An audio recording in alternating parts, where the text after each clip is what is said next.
Thank you very much, Roberta, and thank you to all of you for joining us today. So we're going to swap back and forth. As Roberta mentioned, we're here to talk to you today about integrating learning and assessment in the classroom. What we will talk about, let me just check that we can move on. So what we want to talk about is some principles that lie behind the assessment in the classroom, both the assessment that you do and some of the assessments that we can provide and help you with, and also give you some practical techniques and examples. And what we hope we can do for you today is that the information we give you will help you understand a little bit more about how theory relates to practice when it comes to classroom assessment, and to have more confidence in your ability to integrate assessment into your teaching. So, this is always the bit where the slideshow freezes a little bit. Here we go. So, assessment.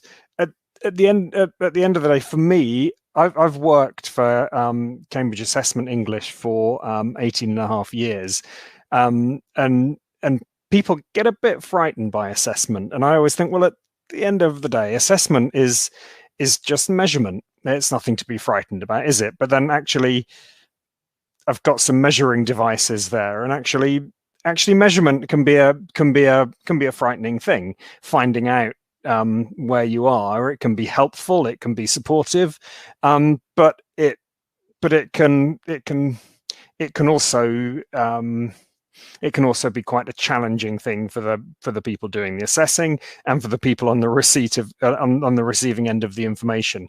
So there's lots of emotion around how we tell people where they are in terms of their English, how we tell people information. Broadly speaking, I mean, often particularly when people think of us as Cambridge Assessment English as an exam board, people think about tests. People think about assessment as in this thing that you have to revise for that causes you anxiety. Scantron, optical recognition sheets, and sitting in halls. There's way too many people, way too close together in that hall. That when I selected that, first of all, I thought that might be a slightly anxiety-inducing picture, but it's a little bit nostalgic now, almost. But there you are. But this is what people think of as assessment. But as you as teachers know, assessment comes in many forms.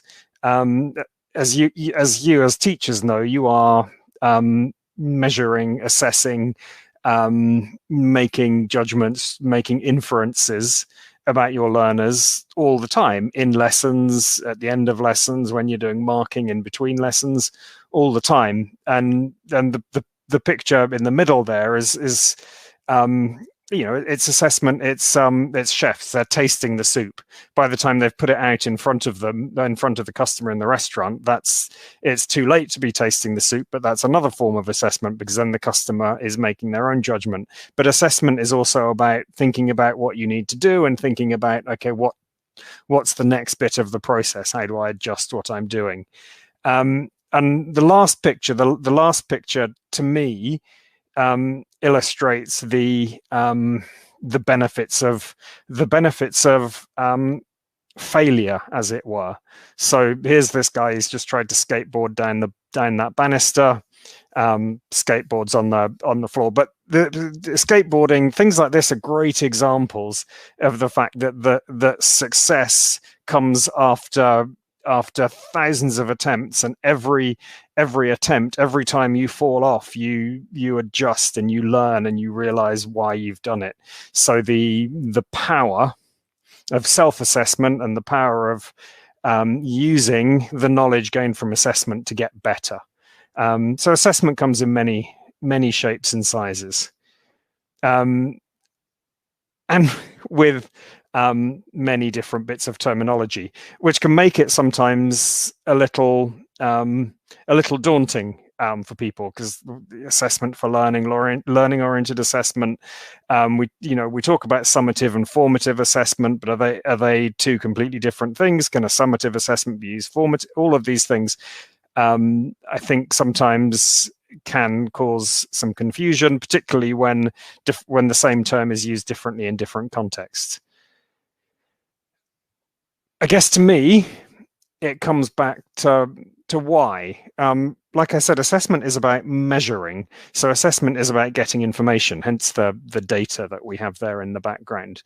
Why do we want this information? Why is it useful? So we can say it's kind of to keep track, to know where people are, to highlight problems and mistakes, to apply a bit of pressure, to get people focused, as it were, to say, come on, and to highlight things that aren't working. Now I look at that and I think that's all true of assessment, but we can probably frame it in a slightly more positive way. So when we're keeping track, it's to help you decide where you can focus your efforts, both you as teachers and learners and all of that. So, and also, when we're talking about highlighting problems and mistakes, actually we can frame that more positively. It helps your students to know what they need to work on, like the skateboarder, like the people tasting the soup. To apply pressure, well, okay.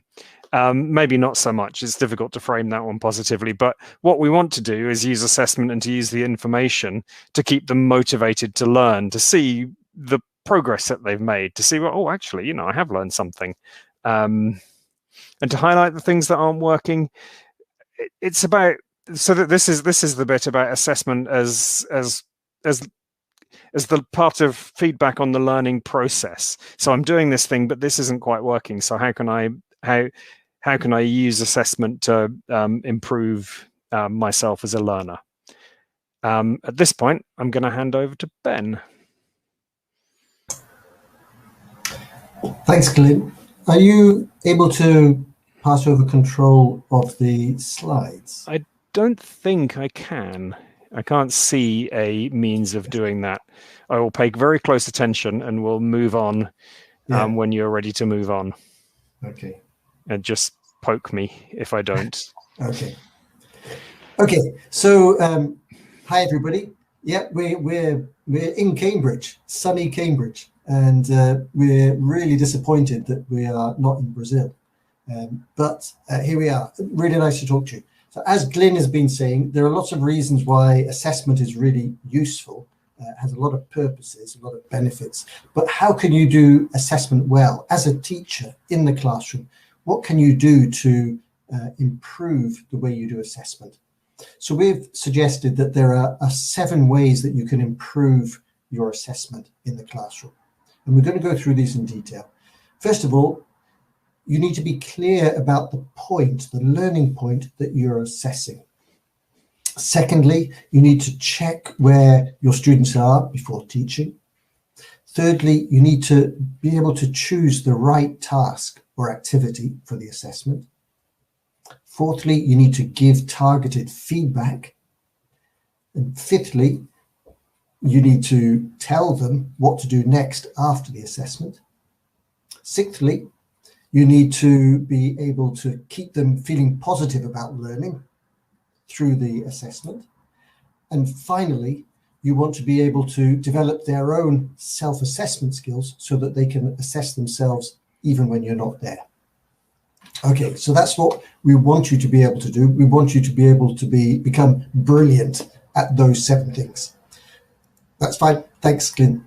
Okay, so the first one was the importance of being clear about the learning point. It's very easy to put a test together which seems relevant to what you've been teaching, but it's not clear exactly what the learning point is that you're focused on.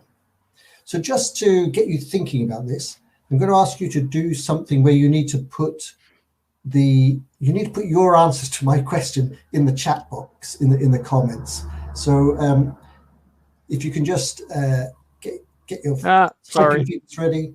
Yeah, thank you.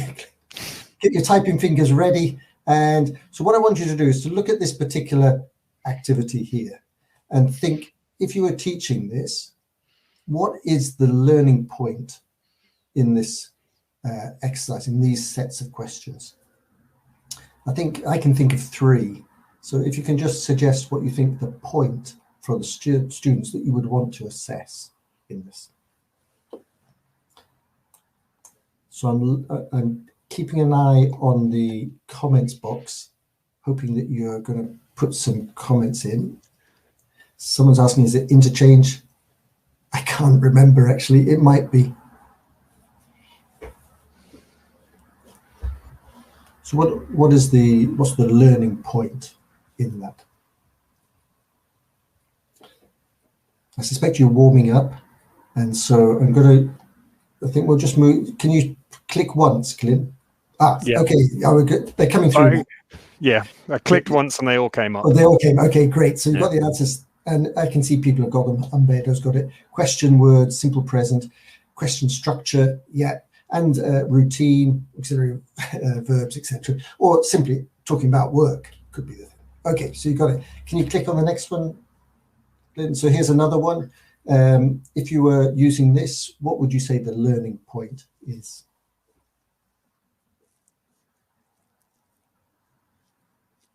Yeah.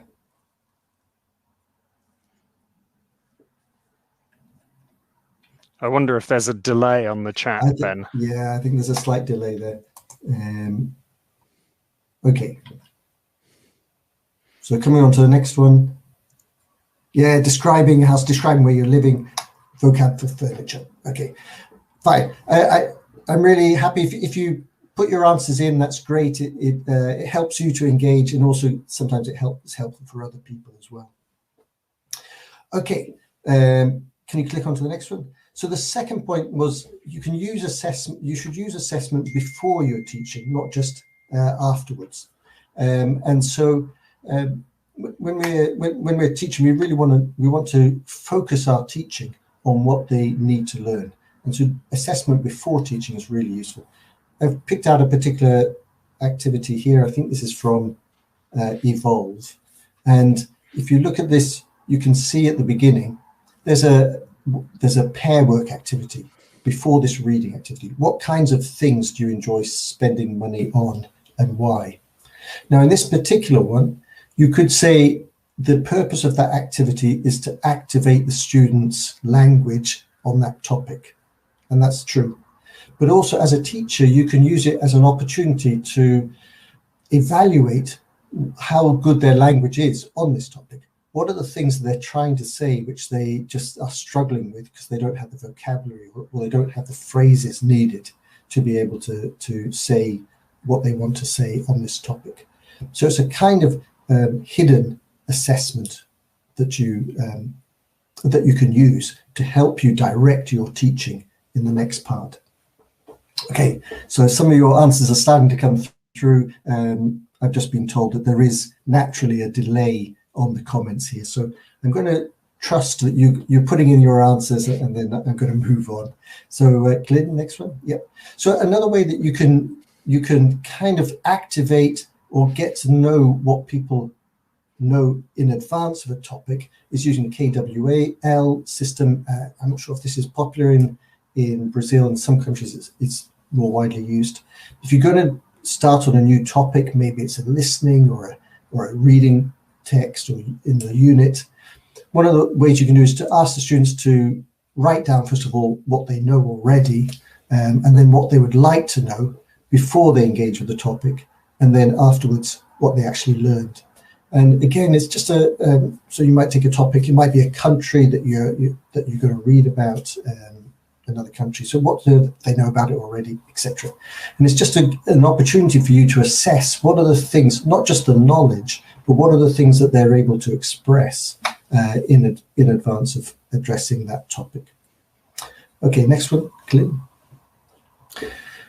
Okay, so then the third area that we want to kind of tune up your skills on in assessment is thinking about what's the best task or activity to assess the student's learning. And now the first thing to think about, well, what are your options? What are the different ways that you can assess students' learning? And the thing that people tend to think of first is simply a written test. Get some questions, they write the answers. But there are other ways of evaluating your students' learning and their language. Can you, in the chat box, in the comments section, can you think of 5 other activities that you could use apart from a written test? I'm going to give you 20 seconds to type something in.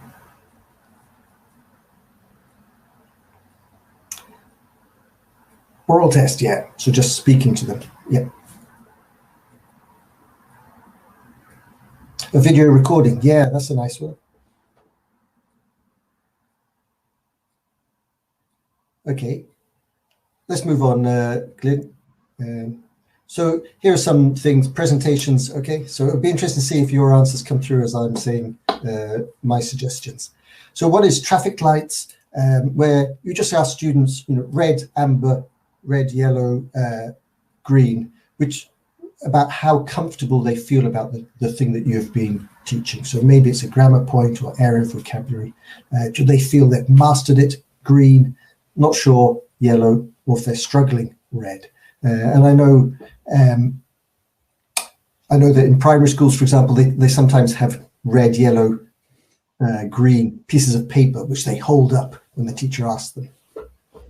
Interview, was someone said, oral test, basically just asking students is a quick and easy way. For some types of vocab, for some kinds of language, just a quiz. A lot of people are familiar with Kahoot, which is really good. And there are, of course, other types of quiz programs. A portfolio, collecting together examples of what they've been doing. Just observing them. So asking them to do an activity, maybe a little bit, some discussion, and then just watching them. And then giving them a project to do where they have to use the language which they've been learning. So there's a number of ways. Yeah, someone's talked about gamification, that's another one. A performance, yeah, like a dialogue. And I think that's, I would also talk about role plays. I think role plays are quite nice ways of getting people to test out their language. Okay, then the next one, Glyn. Okay, so thinking of all those different ways, well, which ones are more suitable for different types of learning? Here we've got 4 different learning points. The first one's a nice, pure grammar point, not enough, too much, too many. If you wanted to evaluate that, how would you, which one would you use?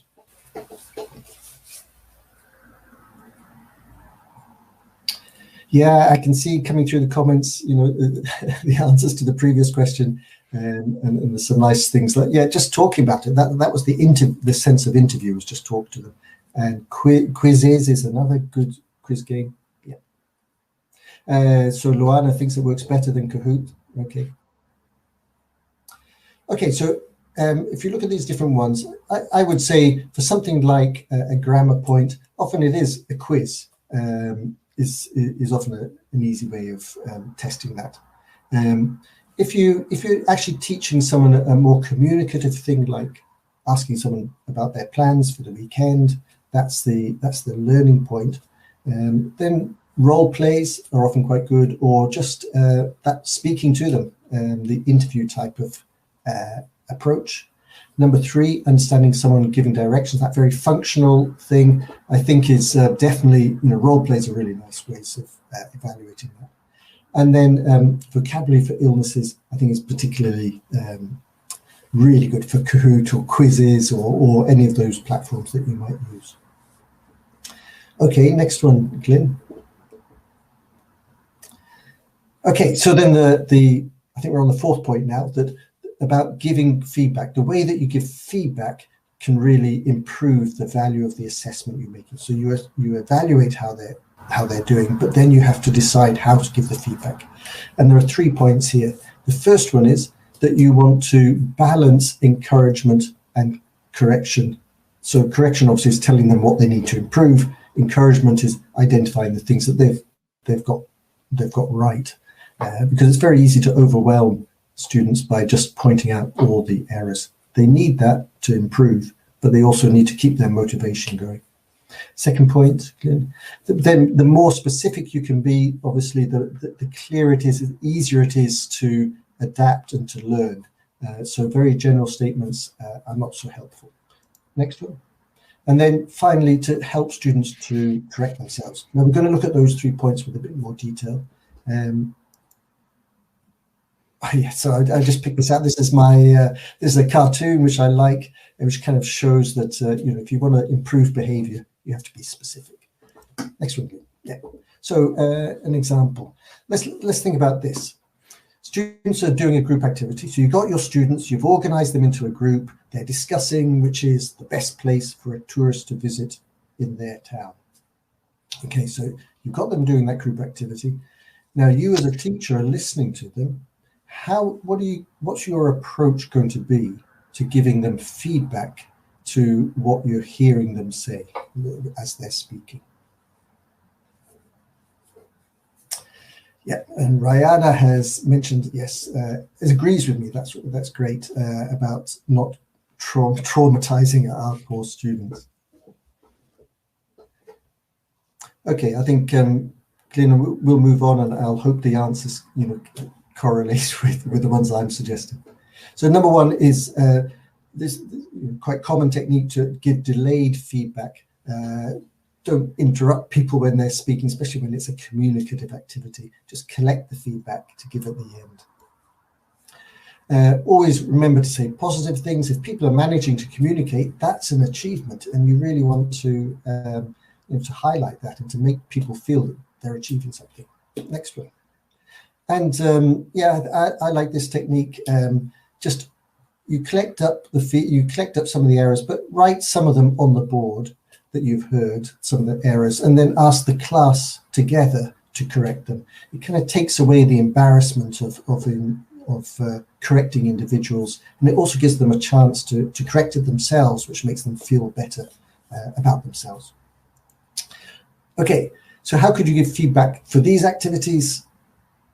I don't think I'm going to ask you this, but you know, students doing a show and tell at the front of the class. I think, you know, that's a particularly stressful thing for your students, and you really don't want to traumatize them at the end of that by telling them all the mistakes they've made. I think that's one where you have to be particularly sensitive about the positive side. And personally, I would do delayed feedback at the end in the similar way we said to the group one. Actually, let's go on to the next one, I think, Glyn. Yeah, so this is what about similar thing with giving feedback on texts. So in this text here, I think you could identify 10 errors. I'm not going to make you identify all those. Just give you a little time to read through it, though. To Andrea, thank you for your email, etc. Now, if you as a teacher, you manage to identify those 10 errors, would you then get your red pen and underline all 10 errors? Maybe not. Maybe what you would do is choose just a couple to give feedback on and try and say one positive thing about the writing. Okay, next one, Glyn. Yeah, this is an interesting question. So as a teacher, your students often want you to give them a score or a grade, and parents and managers often want you to give grades or scores. But actually, the research shows us that this is perhaps not the best approach. So in this is a little bit of research, I can send you the link later, where they gave people tasks to do, and they gave them different types of feedback. Either they gave them a grade, or they gave them no grade, but just comments, or they gave them both a grade and comments. And then a couple of weeks later, they gave them the same task to do again. And what they found is if they just gave a grade without comments, the second time they did the task, there was no real gain or improvement in their ability to do the task. And the students who had got a good grade the first time were interested and motivated to do it again. And the students who got a low grade the first time had a low interest in doing the task again. Click once. If they just gave them the comments and no grade, the second time they did it, there was on average a 30% improvement in their performance in the activity. And both the students who did well and the students who didn't do well, they were all motivated to try and do their best on the second time. But the interesting thing is, if you give them both the grades and the comments, it's very much the same as if you just give them the grade. In other words, the students focus on the grades and forget about the comments. They don't really take in the comments if you give them a grade. So the message from this is, if you can avoid it, try not to give grades and scores as feedback on an activity. Sometimes, of course, you're obliged to, you have to, but if you can avoid it, much better. Yeah, Rihanna, she agrees with me. Thank you. Okay. Okay, so yeah, here I want to talk about a particular app which you can get from Cambridge English, Cambridge Assessment, which is a really nice demonstration of how feedback can help learning. So in this case, what you do is you type in your text as a learner, you type it in, and then the machine, the system, evaluates it and gives you feedback. But the feedback it gives is just to say, these are places you can improve it. And if you look at this example here, a student has written something, and some places it's got yellow highlight to say, maybe you can improve the phrasing here. Sometimes it's got quite specific highlighting, a box around a word, which really tells you there's some problem you need to solve. So the student can then rewrite the text, trying to improve it as the feedback indicates, and then they can improve their score, improve their grade on it, and then they can keep doing this until they feel happy with it. So it's a really nice way of getting the feedback to help you work on and improve your learning, your writing skills. One more click. So I thought it was going to give the address. I say app, it's not really an app. It's a piece of software. And if you look for writeandimprove.com, you'll get it. Okay. Now, the next point is that, as I said before, assessment shouldn't undermine their motivation to learn. And one of the things that's important is to try and think of developing a growth mindset. I feel I've missed a slide here. Glyn, could you do a back click? I don't think so, unless it was a copy and paste error on my part when putting it together. No problem, no problem. So growth mindset is, you may have heard of it, it's Carol Dweck, a professor in the US, who described how a lot of learners can fall into two categories at the extreme: a fixed mindset, where they believe that this is how good they are and that it can't change. And then the other students are ones who have a growth mindset, who believe that they can improve. And the question is, what can teachers do to make their students have that growth mindset rather than fixed mindset? And a number of things which have been identified as helping students is, first of all, to praise what the students are doing in terms of their learning, not to kind of comment on their cleverness or their intelligence, which encourages a fixed mindset, but to focus on what they've learned. And when they're not able to do something, just to add the word yet in there. So use yet. You're not able to do this yet, which just encourages them to think they will get there. Encourage collaborative learning, because when they learn together in groups, they tend to have a more positive view of their own learning. And then providing guided and scaffolded practice, so building things up in steps and not just throwing them in the deep end. And the last one is quite a nice thing, where you create a folder, a bit like a portfolio, but just having it focused on the things that they've managed to do, a success folder, which they can review and make them feel, yes, I am learning, I'm making progress.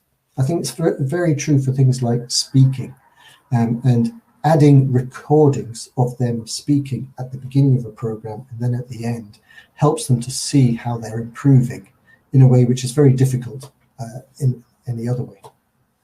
Okay, next one, Glyn. How are we doing? I think we're doing okay for time. So the last one I wanted to talk about was improving the students' ability to develop their own skills at assessing. Just give me a second. I forget something in here.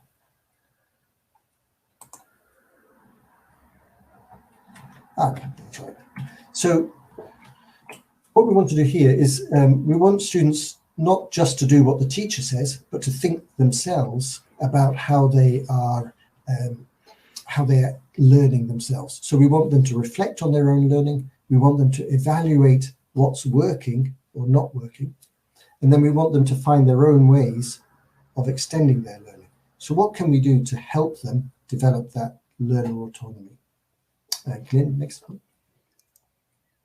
Okay, so there are 4 things. First of all, we can make sure that they are only focusing on 1 or 2 things. So when we're asking them to self-assess, we don't want them to self-assess on lots of things. I think if you give a click, yeah, there's an example here. So if you're doing speaking in so you're doing a show and tell activity, they're speaking there, and I think one more click. Yeah, so you might ask them to think about, am I loud and clear enough? Or am I hesitating too much or not too much? So just choose 1, possibly 2 things for them to assess themselves on. Next thing. Balance, encouragement, and correction.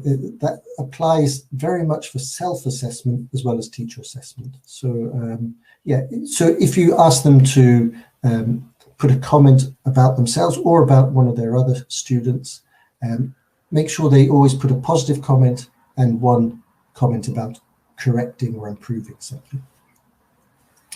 I think another thing that's useful is to give your students the phrases in English to give feedback to other students. So it was good when you should try to, or you shouldn't say.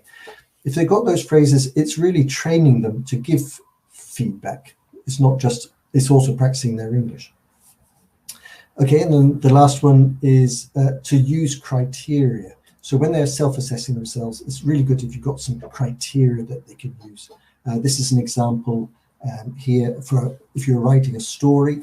Here's a number of questions that they can ask themselves. I think this is probably a higher level, B1 or B1 level. Yeah, it says at the top. Can you click again? Yeah. Another thing that you can do to help them develop their own ability to correct themselves is to use correction codes. And you may have different ones. This is one example. So when on a piece of writing, you don't tell them what they've got wrong or what they should do. You just put a code, and then they can work through that and correct it themselves. Another little technique I saw someone do, which I think is really nice, is that they put a piece of paper on the wall with a big S on it. And in this case, this is for 3rd person singular. So he walks. And people often forget the S on the end of 3rd person singular. So they put the S on a piece of paper, the teacher does. And every time if a student makes a mistake with that 3rd person singular, he just points to the S on the wall. And the students say, oh, yeah, I know, I forgot. And then they take the S off and they just leave the piece of paper on there. And so they can just point to the piece of paper. And in fact, even if there's no piece of paper, they can just point to that place in the wall. And the students immediately realize, oh, yeah, I forgot the S.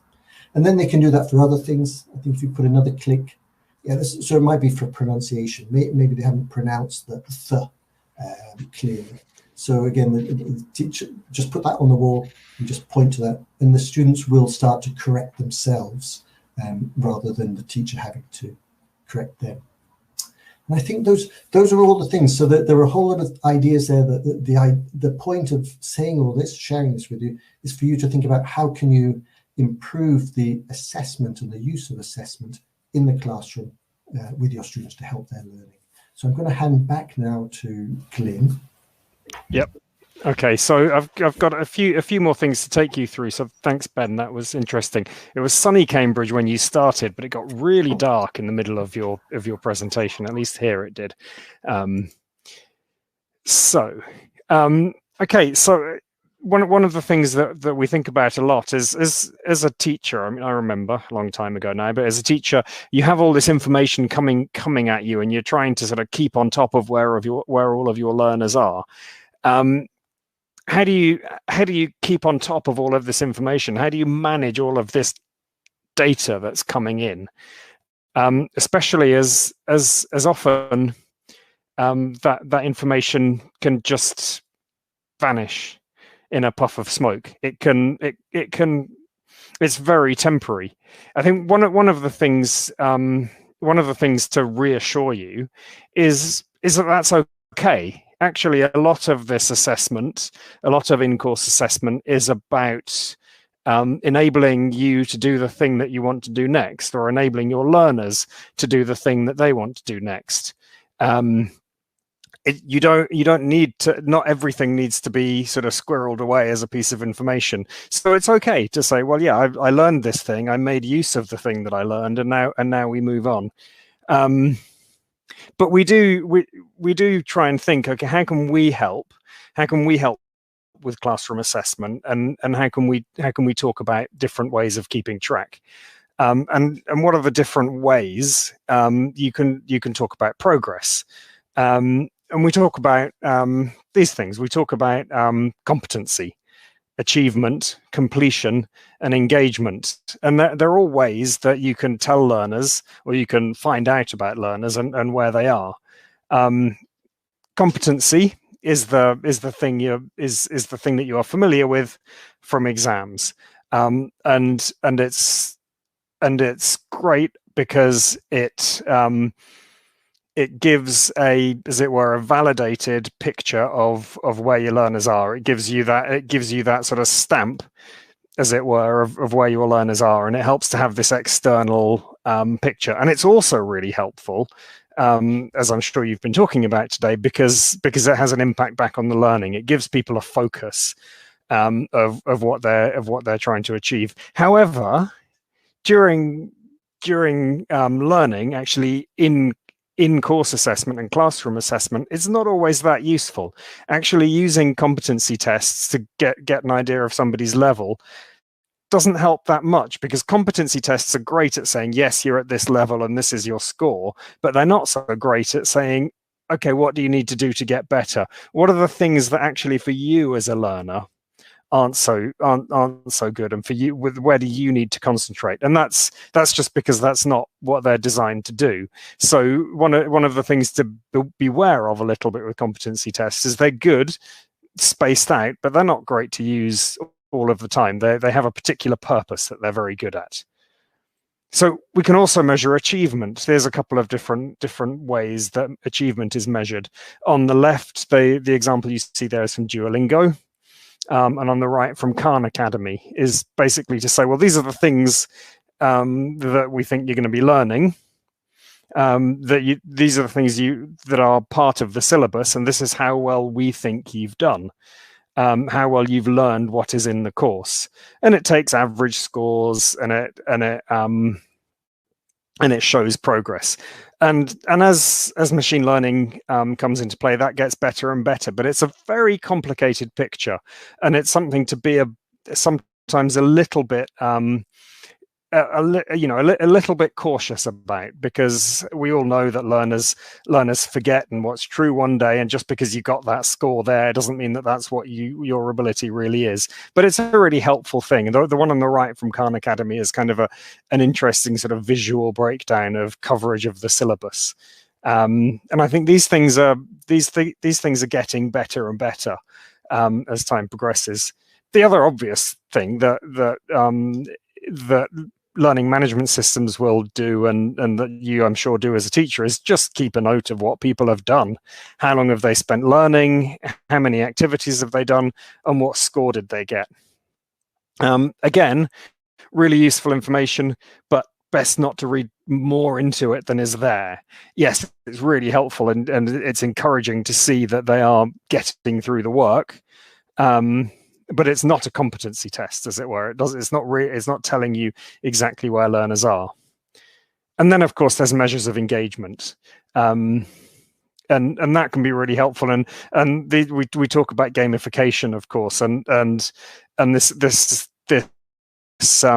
is often the most cited example of gamification, the idea of measuring engagement and keeping the streak going and showing and getting XP for numbers of hours spent, and so finding out that whether people are putting the effort in and encouraging them to put the effort in.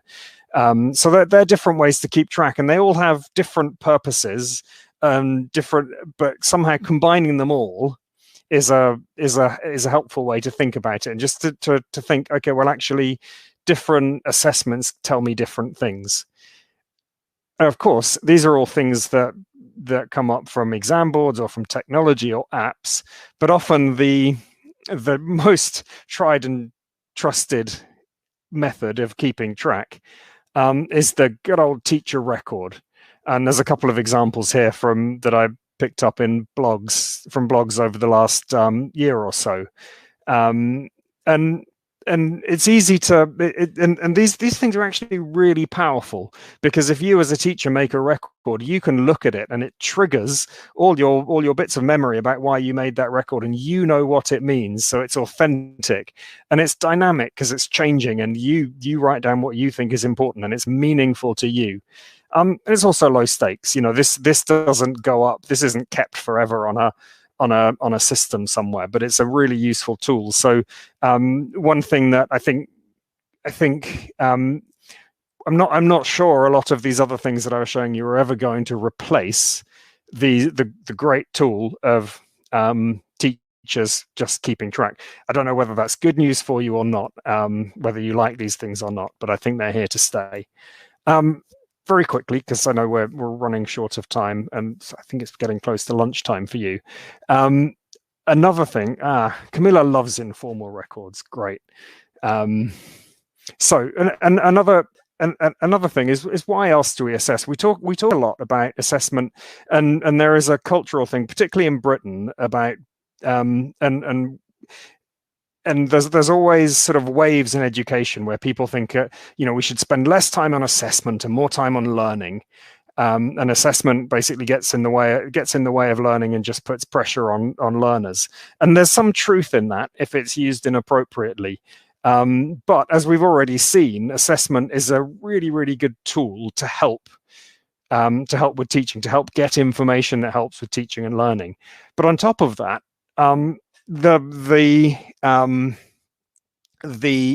just the process of assessment is really helpful for learners. For those of you who may be a bit younger than me, that thing on the right is called a floppy disk.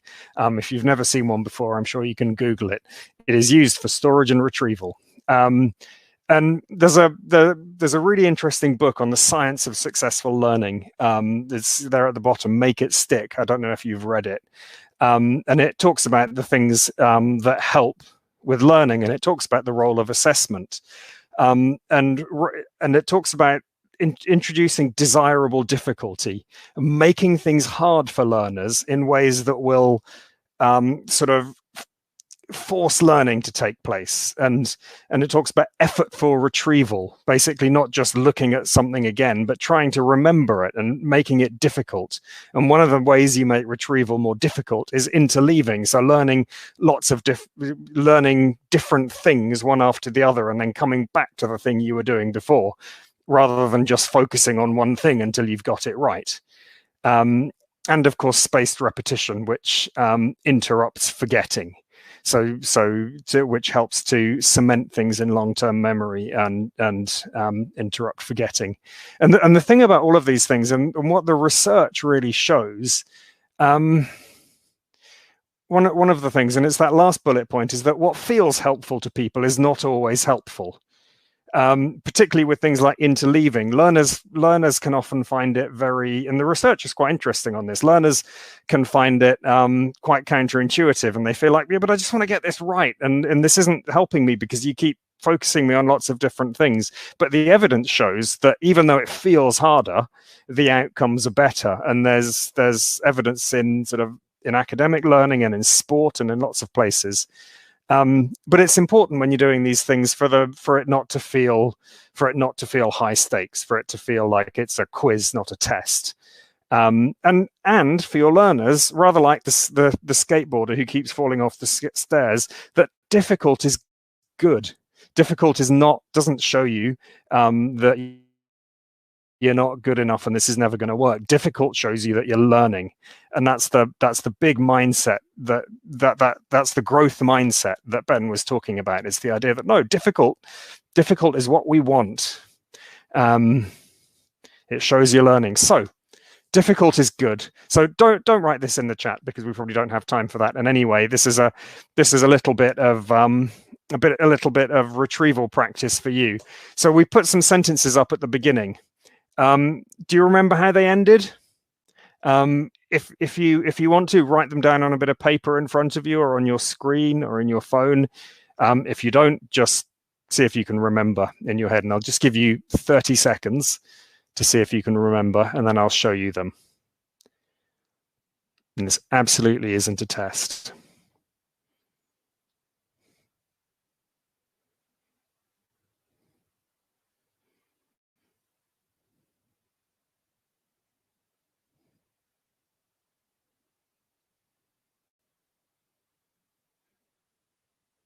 Okay, here we go.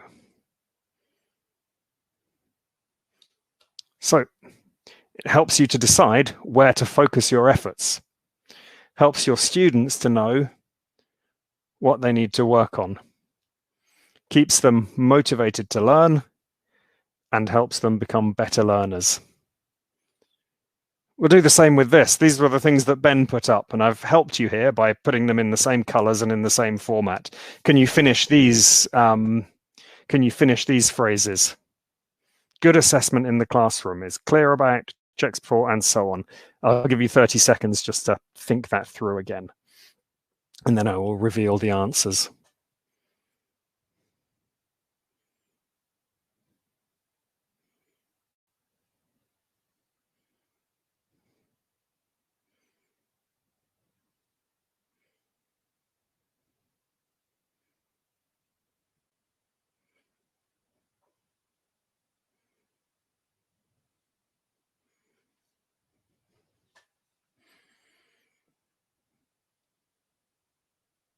So, good assessment in the classroom is clear about the learning point.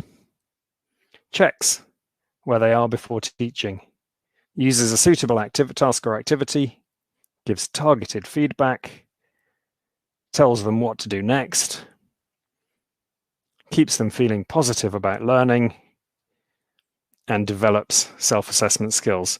So if you got them all right, give yourselves a pat on the back. If you really struggled to remember them and really struggled to remember what all that was about, that's even better, because it probably means you've learned even more because you've had to work harder to get it back into your working memory. So however well you did, it's all good.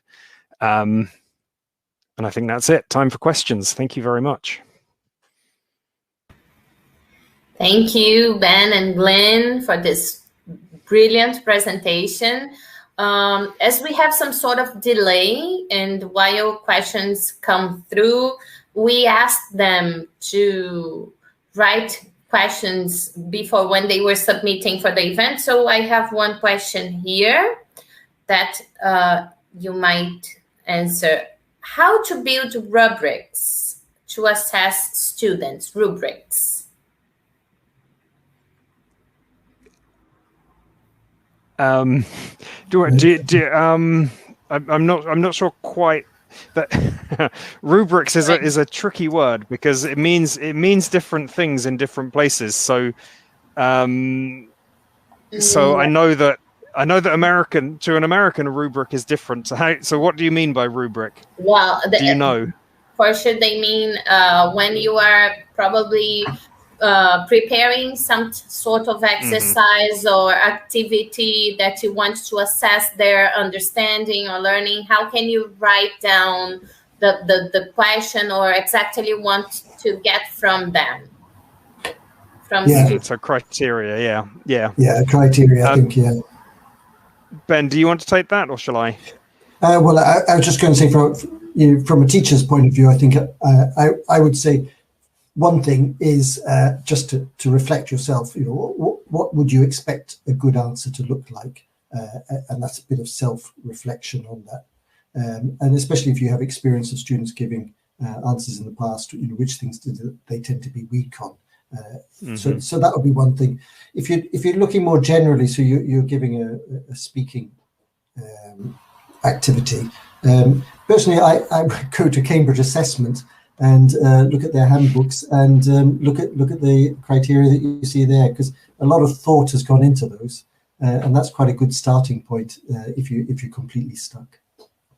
Yeah, I mean, I think a lot of it is just about thinking about what you have been teaching and what you want them to be learning, and to focus and to kind of remember that is your focus. So if you've been doing sort of vocabulary, or if you've been focusing on fluency and successful communication, then think about how do you give learners feedback on that. So it's about being true to the focus of what you've been learning in a way. Okay, thank you. Yeah. We have some other questions here. Like a teacher, Leon, she asks, what do you think about removing formal assessment, formal testing altogether? That's a trick. Yeah, I mean, certainly. You go ahead, Glyn. Go. Well, it's an interesting question. Personally, I mean, I would say this because I work for an exam board, but I think there is a role for formal testing. It's been very much in the news, certainly in the UK, because of the pandemic, because formal tests for school leavers in compulsory education have been cancelled now for 2 years in a row. And so people say, well, if it's fine for these children, why isn't it fine for all children? And personally, I think it helps to have the assessments there because it gives a focus to the curriculum, to the syllabus, and it helps to to have that external viewpoint.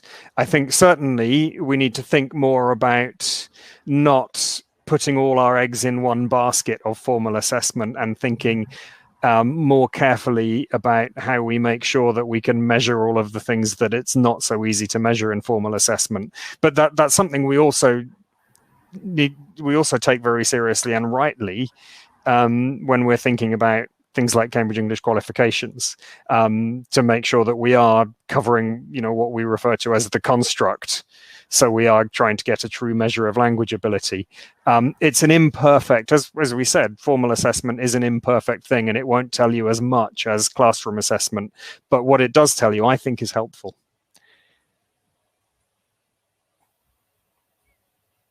Oh, okay, sorry, I was on mute. I have one more here from Rihanna, and she says that this is a good one. Teaching English in Brazil is still a challenge, and it might be in many different countries, as we see. What advice you could give teachers here, I mean, to face the biggest challenges that teachers usually face in the classroom? Oh, it's wow. A general one. It's a tricky one. I know. That's a big question. I mean, I think it might sound obvious, but I think that one of the big things is to make students feel that this is a way to communicate with other people. Because if you feel it's just a school task which you have to memorize lots of language and pass a test, no one's motivated for that. So trying to find those opportunities to take people into real communication is great. And these days with the internet, it is easier to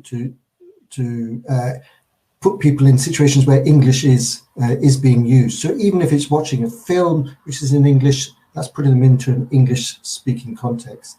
But there are also pen friends systems. I think even Cambridge English has a pen pal system. Yeah. Yeah. And there are different things like that. So I think it's focusing on taking it out of a school subject and being a way to engage with the rest of the world is what I would focus on. Thank you, Ben. There are two more questions here.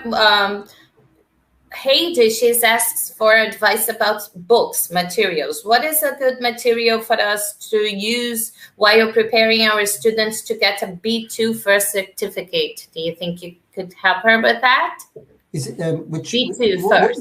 Which age students are we talking about? Oh, Heidi, is it for teenagers? Can you write here on the chat? While she answers your questions for clarification, let me just ask the other one, and then we go back for her questions, okay? Her question. Is there a difference between, this is Lillian's question, is there a difference between a written test and a written activity that won't be used in a testing moment? She means, so a written test and an activity that won't be for testing purposes. I mean, do you think we can exchange the uses of our materials in that sense?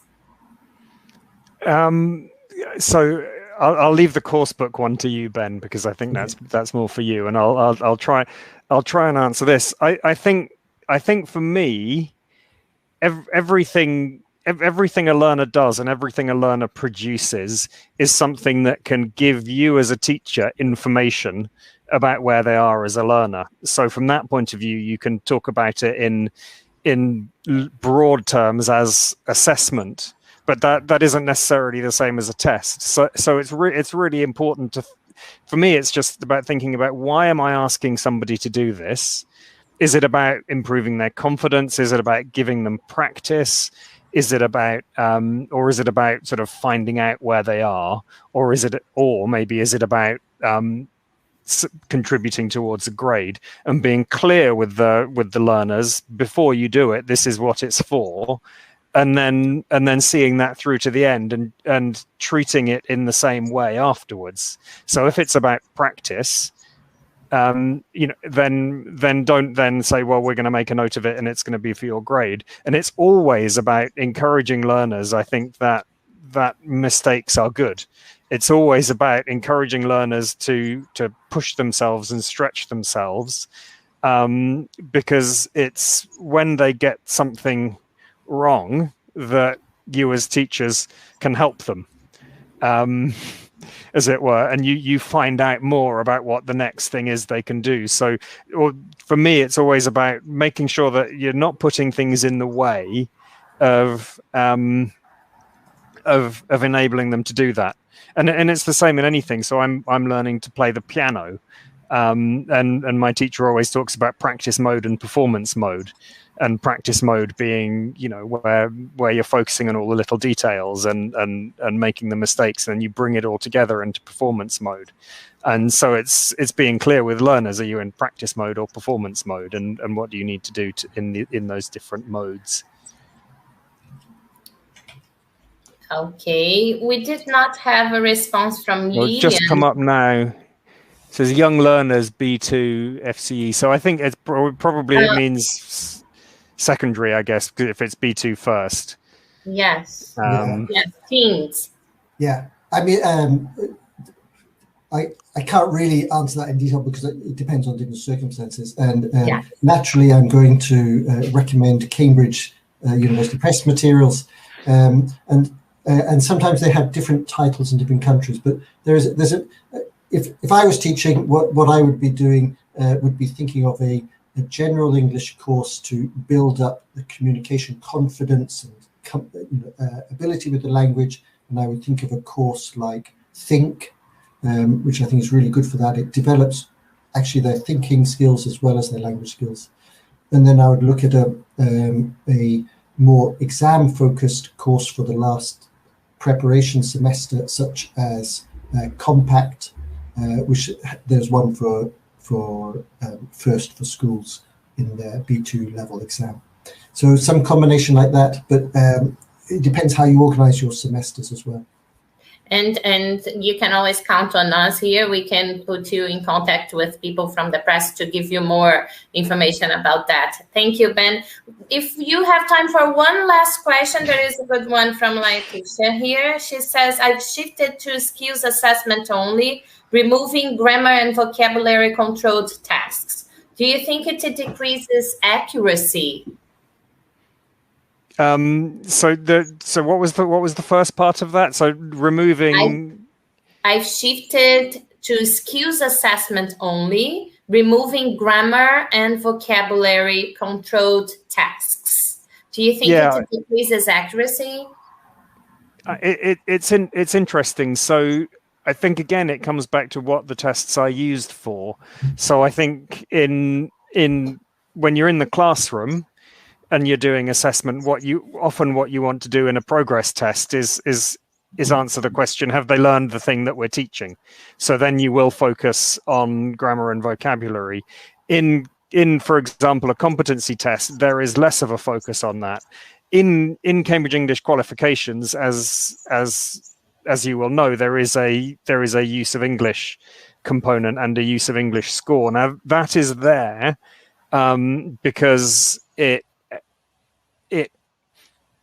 we believe it helps with the sort of educational impact of the tests, and it helps to focus learners. And what we try and do is, or what we do is put that, so we don't have a task looking at present simple and present continuous or particular grammar points. What we have is looking at accuracy of language in a meaningful context, which in a way to me is testing reading skills and writing skills.